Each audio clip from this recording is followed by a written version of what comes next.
Hello viewer, I hope you're having a marvelous day. I know I haven't posted in a while, that's because I was very busy with university stuff. Still am, but I felt like I'm losing myself and I need to go back to making something creative. I was like in my head planning a video to make after I'm done with all this shit and I have my degree, but I don't know, I just felt compelled. And I read Jennette McCurdy's Half His Age, and I wanted to just write a short review on Goodreads, which is what I usually do. By the way, go follow me on Goodreads. I wish anybody read my reviews on there.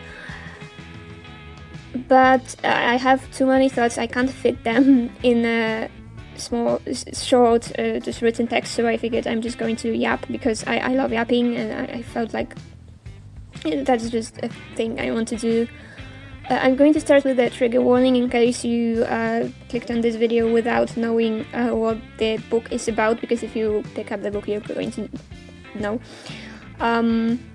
It's about a 17 going on 18-year-old girl getting in a sexual relationship. I feel awkward calling it that, but with her middle-aged teacher, and it contains a lot of gross scenes of like intercourse, and yeah, it's a very gross book in this aspect. It's not for everyone, and I don't mean it in like oh, you should never read things that make you upset, that make you grossed out, because I think like books that can, and art generally, that can evoke strong negative emotions is also needed, and we shouldn't shelter ourselves from it. But on the other hand, if it's going to trigger you because of like mental health issues, you know, it's probably, I'm just warning you, you should be informed before going into it. I'm not going to quote like very graphic descriptions or go a lot in detail about those scenes in this video, but I just want you to know that they are there. And I also want to say before I get to it, that this artwork you see I'm making like for this video is not of Waldo, the main character. I would not paint a half-naked 17-year-old. This is this is based on a picture of myself, and it is inspired by the book, but it's about me, and about my own feelings towards stuff. It's not Waldo, it's me. And yeah, I'm basing this review just off the book itself, because I know there were some controversies around like the interviews with Jennette McCurdy, but I wanted to judge it for what it is, because I feel like some of the things she said make the book a disservice. And some people take this book also in a very weird way, like making it like into some sexy thing, which it is not. It's very gross, and the descriptions are like not romantic at all. But yeah, I'm going to include spoilers in this review, but I'm not going to go too in detail about anything, and I also don't think this is a type of book that would be like ruined by being spoiled, because it's more about like the characters' thoughts than the actual events, I think, happening, because it can be spoiled quite quickly. Like I feel like even like telling you what it is about is already a big spoiler if you cared about that. But yeah, I think it's very inspired by her own life story, like Jennette McCurdy's, because I've read her memoir. People were very positively surprised by that one a few years ago. I'm not going to go into detail about what exactly happened in there. I just encourage you to read that one too.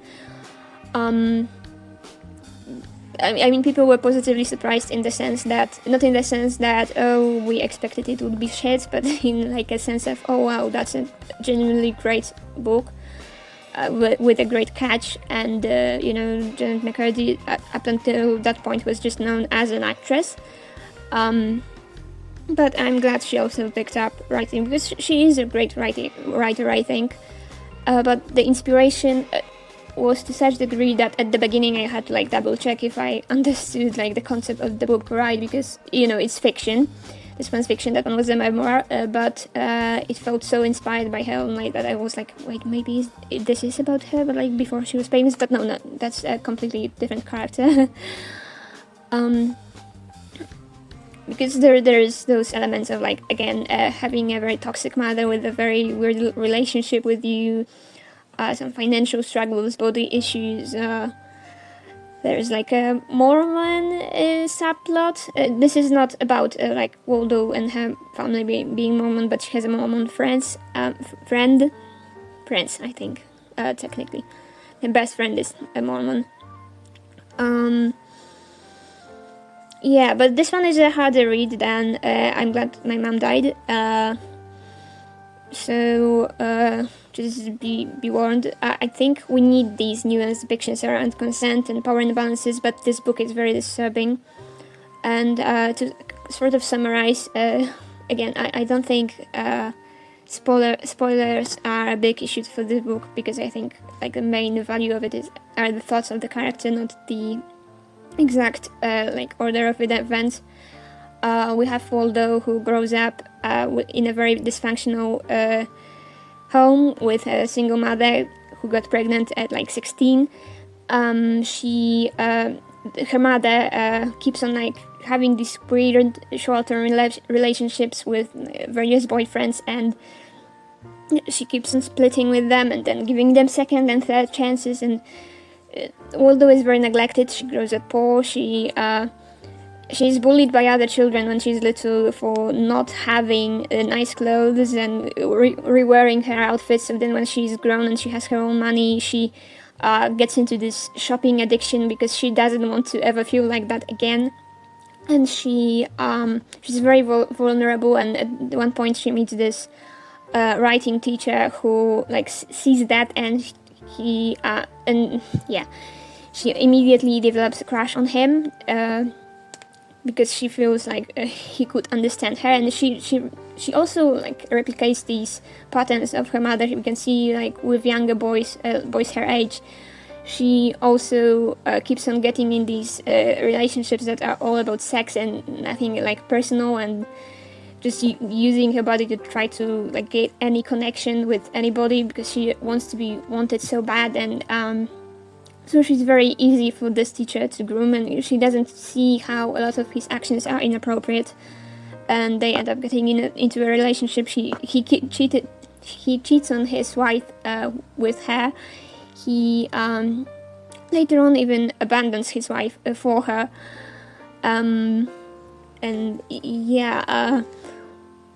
Waldo is a very vulnerable person, but she doesn't want to see herself as that. At one point she says, here's a quote, "I'm used to the person I'm dating or sleeping with or whatever it is telling me all these things I ought to know instead of getting to know me. It's how men or boys or both communicate. They quote and they riff and they rant and they explain and they explain and they explain." We can see from the very start that a pattern emerging of her having a very unhealthy relationships. It just until some point it was, at least with like guys her age. But also what is important to mention, Waldo is such an imperfect victim. I think maybe the most imperfect victim I've read of ever. Like, it's the decision to have the teenager disregard the adult's lack of consent, because that's what happens like the first time she has some sort of intercourse with Mr. Corgi. He kept on telling her not to do it, and she kept on like going. This decision to have this teenager disregard the adult's lack of consent during their first interaction was a deeply uncomfortable read, especially with like the implication of his words say no, but his body says yes, type of dynamic. We know that this is bullshit. But that is how she felt about it. I think it's important to portray imperfect victims in media, because in real life even the perfect victims are disregarded over stupid bullshit. Like, you can always find some reason to make a victim like seem bad. But to be honest, it was really difficult for me to like root for Waldo after that. I wanted her to get out of that relationship, but other than that, I just can't like her. even though, if you think about the scene, and like the relationship she had to sex, because of like the patterns she learned from her mother and from her upbringing, it starts making sense. But that's not like justification, that's just an explanation, I guess. And she is self-aware at times and then loses it, and I think that's also very realistic when it comes to like describing a teenager. At one point, Mr. Corgi calls her mature before being patient with him, because she kept on rescheduling meetings even though she was like desperate to meet with him. And she wonders if he's genuinely complimenting her, or if he's just trying to reinforce the behavior he wants for her. And an adult reader knows that it's the latter. It's like textbook grooming. Like literally, like, you're so mature for your age. That's like the exact same. Like that's the exact thing a groomer would said. But then Waldo doesn't do anything with that thought. She just continues to be in this relationship. Because she doesn't trust her feelings, she doesn't trust her body. Like there's this whole element of her body knows to leave before her body shuts off, her body doesn't want her to like be in this relationship. There is a scene in the book early on when, because Waldo works at Victoria's Secret, where one of her customers is very happy with her service and wants to like give her an approval, and Waldo tells her that she can do it in some website or app, never mind, but then the customer insists that she should be more confident and ask her if she knows her worth, and Waldo says yes, but she's unsure about that and about what that even means, and I think that's a great scene. It's kind of a small element, kind of irrelevant to the main plot. Like it seems like it's irrelevant in the main plot, but honestly I think that might just be like the theme of the book, because we're going to go back to like the worth, the monetary element, the non-monetary meaning of it.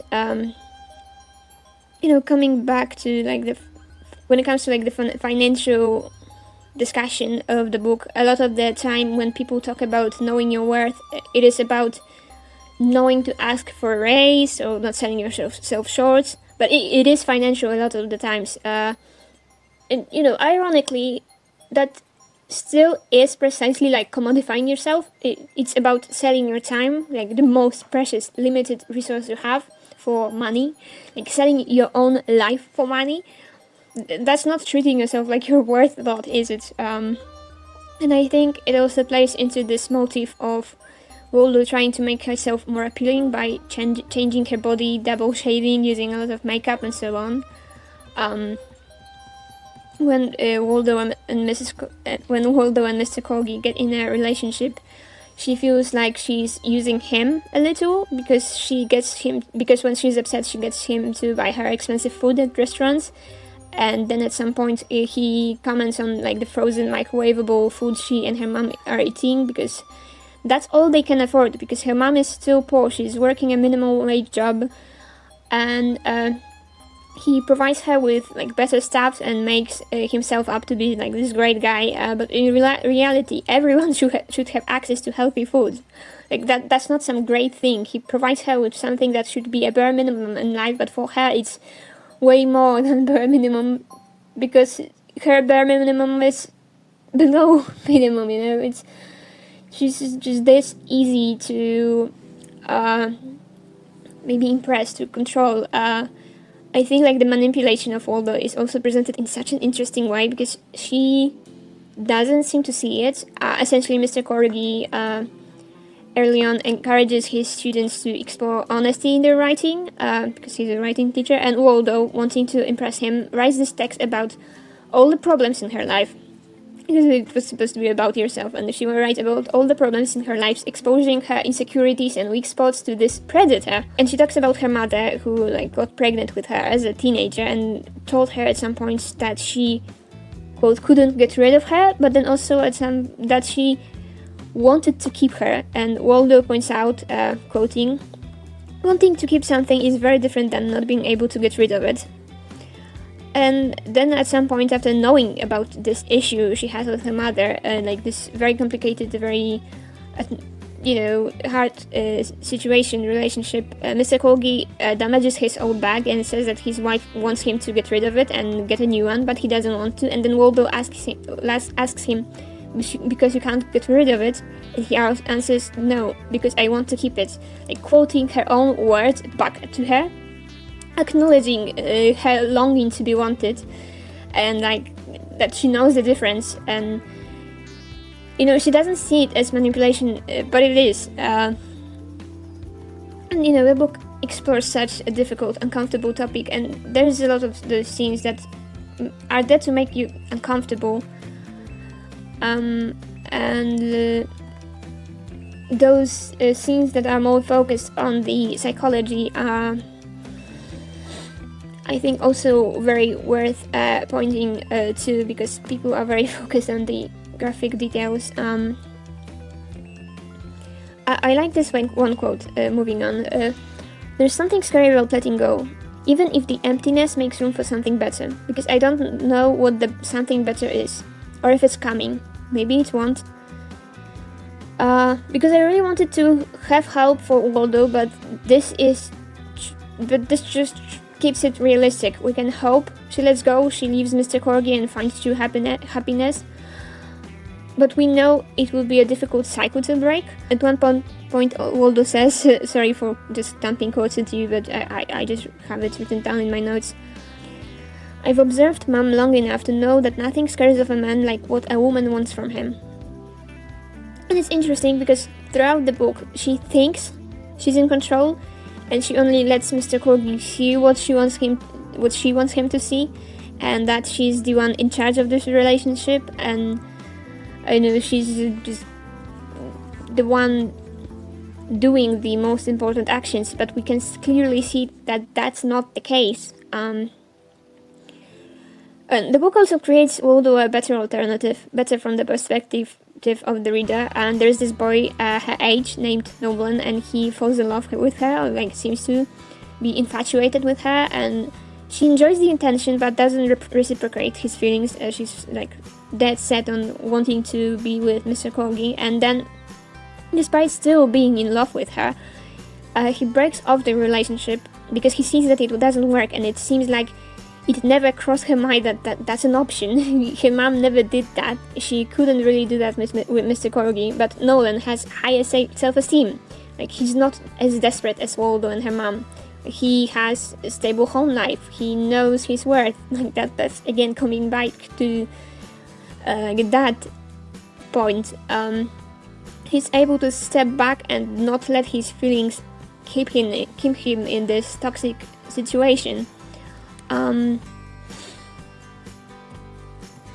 in one scene in chapter 6, early in the book, we are presented with this writing lesson from Mr. Corgi, but I think it's supposed to be a general writing lesson. It's not something special that he came up with. It's a lesson about, quote, finding the universal through the particular. And I think that's a very interesting meta commentary, because that seems to also be what this book is doing. It discusses the exploitation of girls and young women through patriarchy, messed up pedophilic culture, capitalism, all through zooming in on one example of one messed up teenager in one awful situation. And the vulgarity of the book makes it a very uncomfortable read, but I think that's on purpose. I think that's made to try to maybe evoke that feelings in us anytime we hear about such situation in the future without those gross details. And to some degree, this feels like a book simply about a traumatized teenager in a toxic relationship. The trauma of grooming is not acknowledged, but then I had to remember that we're seeing it through the lens of a character that this is happening to at the moment, not retroactively, and this is something that happens with grooming a lot. I think victims often realize that that's what happened only in their adulthood, when it's after the fact. And these moments of her recognizing what he is, what her middle-aged teacher is, are so satisfying. As a reader, I kept on just yearning for them and I think McCurdy was aware of them when writing it. At one point, Waldo says, quote, "A wave of recognition, of peace, of freedom, the peace and freedom that can only come from lowering your expectations of someone, from letting go of that person you wanted them to be, needed them to be. And in the letting go of that version, letting go too of all the resentment that came from them not being that version."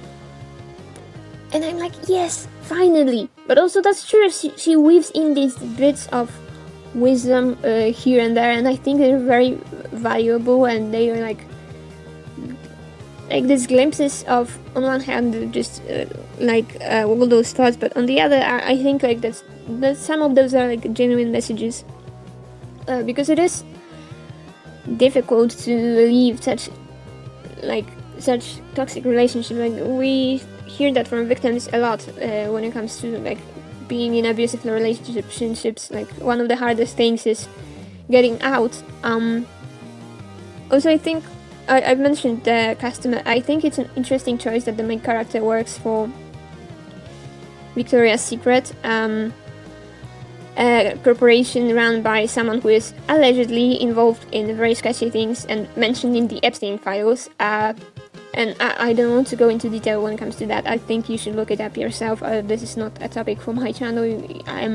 I don't think I'm responsible enough to talk about it in detail, but it is infuriating that we were presented with some information, but then there's nothing happening to like stop any of these people, to punish any of these people. Like, literally the only person in jail for this, as far as I'm aware, is Ghislaine Maxwell, and she should never walk free again. But there were so many more people involved, and so many children hurt, and it's horrifying that we just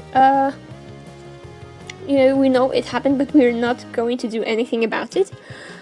The version of the files that got released is so badly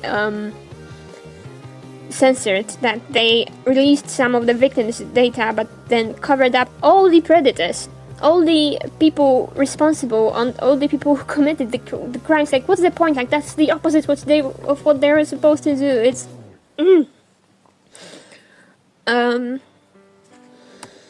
but yeah, Victoria's Secret is this corporation that is run by someone like that, someone who's in the files, and also like was a close financial relationship with Epstein, and also like it's a corporation that contributed so much to like the pedophilic beauty standards we hold against women. That they should be skinny and small and hairless and all that stuff. That's and this also contributes to like all those issues. Like, she also has body issues. She's also very insecure, and she really wants to be wanted. And she doesn't see like red flags. She doesn't see how strange it is that Mr. Corgi singles her out and invites her to his house at one point for dinner because his wife is also present. But it's still weird. You, as a teacher, you don't do that. She doesn't see how strange it is that he gave her his phone number. I keep on coming back to, in my mind, to that scene when they have intercourse for the first time, because he absolutely did not consent, as I've already mentioned. But why I don't want to like victim blame, he absolutely started grooming her long before that. Like, he was the adult in this situation. He should have broken it off immediately. Frankly, I'm 25 and I can't imagine what would have to happen in my mind to not stop a teenager trying to engage in this sort of activity with me. Again, not to try to do victim blame, maybe because he is so the victim in this situation, but it's such a complex, such a weird thing to happen. He still held all the power in that situation, and yes, in that one scene he was also a victim, but I just can't put myself in that mind, like what would have to happen to act like that. One more thing I want to mention is I have very mixed feelings about the characters' names. On one hand, I think they can be read as symbolic, as very meaningful. Mr. Corgi is like that little dog that is frankly a bit pathetic. I mean, no hate to corgis, I think they are cute, but I don't think an average person would like to be compared to a corgi, especially a man. Some men even find like golden retriever comparisons to be a bit degrading. Like, if you have an attractive man and you want to compare him to a dog, we would probably choose a Doberman or a Great Dane, not a freaking Corgi. But Mr. Corgi isn't attractive. Like, he's not the strong, super masculine character archetypes. And Waldo sees it. She sees it from the very start. He's just a pathetic little Corgi trying to compensate things to himself by grooming this teenager who is easily impressed. Like, that's kind of the joke about small dogs, isn't it? Like, they act out, they try to make themselves seem more serious and threatening than they are. And I think it's also interesting how all throughout the book, even when they are dating, when he is only in a relationship with her, he left his wife and his child for her, she still calls him Mr. Corgi. She doesn't use his first name. I don't even remember his first name. It is used in the book. His wife uses it, but Waldo never does. And I think that also like shows some of the dynamic in their relationship. And when it comes to Waldo, well, maybe it's some Easter egg about how she's trying to find herself. I guess with how impulsive her mother is, it's not that strange that she named her that. So the reason why I have mixed feelings here is that these names are very unserious and the story is very serious. And sometimes this sort of stuff works great in books and sometimes it doesn't. I love Clockwork Orange, for example, which feels strange to admit because so does Mr. Corgi, and he like there is this whole scene with him putting up his Clockwork Orange poster when he leaves his wife for Waldo because he's finally in control, he can do that because Waldo like doesn't never tells him no. But yeah, I also really like both the book and the film. And in Clockwork Orange, the narrator uses the slang that is a mix of Cockney and some like Slavic borrowings, I guess from Russian, but as a Pole I also understood them. And I actually wonder how it must read to someone who wouldn't be familiar to any of these words. Anyway, the book is also very graphic. It's about this young teenager also named Alex, who has his, he calls him drugs, a group of friends, I guess, he commits crime with. They are serious rapists, they beat people up, they kill people at one point, and he is at one point betrayed by them, and he's arrested and he's put in prison, and in prison they offer him this experimental treatment that will allow him to walk freely if he accepts it. And what they do is, because he accepts it, what they do is they put him in a special viewing place. They put some chemicals in his body that make him feel very sick, and they play him very graphic films that he has to watch. He's forced to watch. He's forced to have his eyes open, and he feels very sick. And in that way, they condition him to feel extremely sick, at the very thought of committing any sort of violence. And I think, again, the slang in the book is very, very thick. It's some people, I've seen other reviews call it unreadable because of that.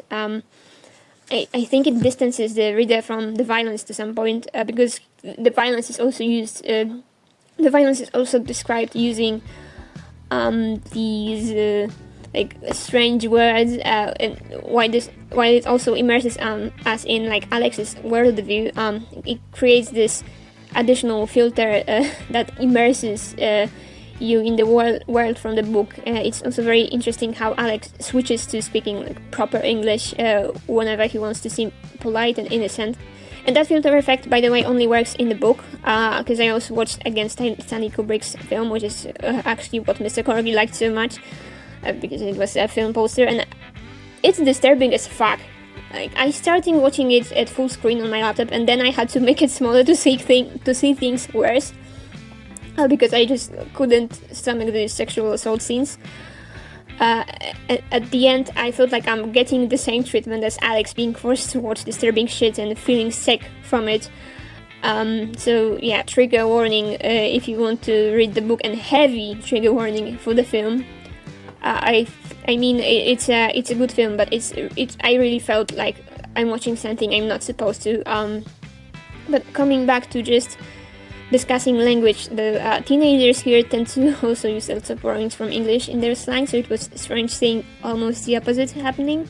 And I think the reason why the strange language worked so well in Clockwork Orange, while I think it's kind of questionable in Half His Age, is that in Clockwork Orange it was a huge element of the world building. Like, the slang was thick, but it also fit how the world in the book and in the film is described, because it's a dystopia also. It's not like just a regular word plus some teenagers doing weird criminal stuff. It is a dystopia. It's a very strange world, very scary world. In Half His Age, it's mainly these two names that are relevant, and they just feel out of place. And again, a bit goofy and serious. I think, however, that it's interesting how Waldo's language changes. Like, she's generally really well spoken, which makes sense for a narrator. But but we can see that her emotions can override that. For example, I picked a gross one, but it's short, I promise. My vagina pulses. It's not about him being a failure. I don't know whose vagina would pulse at something like that. It's about him being able to call himself one. Him being able to be brutally honest about his regrets, his status, his shortcomings. It feels choppy, and I think that's on purpose. She's not thinking rationally in this scene. And I mean, the language is often simple throughout the book. Not everyone will like that, but for me that's not an issue. It makes sense for that to be like the character's voice. She's a teenager. On a linguistic level, I mostly like this book. I don't love it, but it makes sense. Moving on, I don't like any of the characters, which isn't a flaw, but you know, it makes it more difficult to read a lot of times. And Waldo is set up for failure from the start. It's kind of like an ancient tragedy when you think about it. Like, that's one more tragic element of the story. At one point, she describes her relationship to boys her age like this. I'm quoting it again. I've tried not to ask for much and to expect even less. I've tried to make them feel funny when they say all the same jokes, feel smart when they all have the same point of view, feel right when a quick Google search confirms that they're not. I've tried to laugh on cue, smile on cue, compliment on cue. I've watered down my personality to a cardboard cutout version of myself, and I thought that was fine so long as my body showed up in 4D with bells and whistles, ready to grab and grope and lick and suck.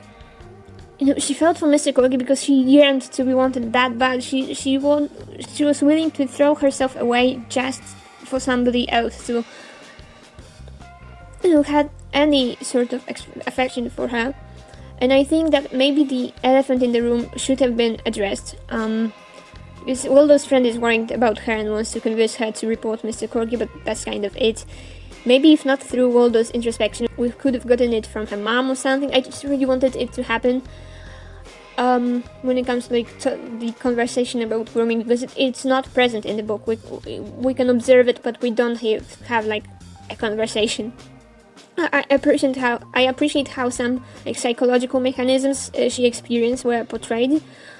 There is this interesting cycle portrayed where Waldo is addicted to online shopping. She grew up poor and feeling like she never has enough. She's insecure about her looks. She keeps on buying beauty products and clothes.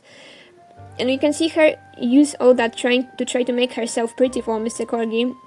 And so she's using her money that she earns working for exploitative men, like benefiting off women's insecurities and creating women's insecurities to pay back into the system, and forcing these insecurities because she is insecure as well. And that's so tragic and so real and so poetic. And she even dehumanizes herself. At one point she says, quote, "The girl who hopes that if I watch myself into a doll, a dream, a marionette with lifeless eyes, porcelain skin, and no needs of my own, a doll who indulges in fantasies and guzzles his cum, maybe then he will love me too." She's this desperate for affection. And, again, this topic of valuing yourself comes to mind because she objectifies herself, literally. Again, she's an archetype of an imperfect victim, yet we still need to recognize that she is the victim on so many levels. We are not forced at all, like the psychological analysis that could be made about her, but it's not hard to observe all the red flags in her life and in her mindset, and I think it's great how there is no romance in this book. Like, some people commented very weird things about it. The bar is on the floor in that aspect, considering some popular books nowadays, and I would not pick this book up if I expected that there would be any romance in it, but it's worth acknowledging how purely gross the relationship between Waldo and Mr. Corgi is from the start. The scenes are not just graphic, but they include like these gross details like touching like food leftovers, so like her period blood getting all over, and I can't quite explain why, but I also like how Mr. Corgi is described as conventionally unattractive from the start. I mean, quoting, that's like a scene she has, of the thought she has, once she like finds out about him, she develops this crush. He didn't even like do much yet. Quote, "I fantasize that I lift his shirt and I touch his paunch, watch it jiggle, study the curly hairs on his belly and lick them straight." From Waldo's point of view, this relationship isn't about physical attraction to this pathetic old man from the start. There is a... Right, it's not like she's not attractive. It's not like she's not attractive to him, but she knows he's not an attractive man. The attraction isn't based on that, and I'm not sure why I find it so important that he's not attractive, but he's not. He's gross. And I still think maybe we got too much of some of that. Again, this description was gross. I didn't need to read like graphic descriptions of child sexual abuse. I would have preferred the focus to be on the emotional impact, like showing how grooming occurs and exploring the lasting consequences. I haven't been looking for reviews before I read the book, but I've seen some opinions that McCurdy didn't handle the sensitive topic very well, and I wouldn't say I agree with that, but I see why some people thought it, because, again, the book is just so graphic, and I'm not sure if it was necessary. I don't think it's inherently like a terrible quality of it, but I don't think it was necessary to do it like that. Going on, I think I generally like how Mr. Corgi was written. Like, I hate him as a person, but it takes skill to write like an evil piece of shit. That's one more thing I admire about Clockwork Orange, or Lolita, actually. Like, this book can describe disgusting people and keep some realism in it, and right, they are all difficult to read,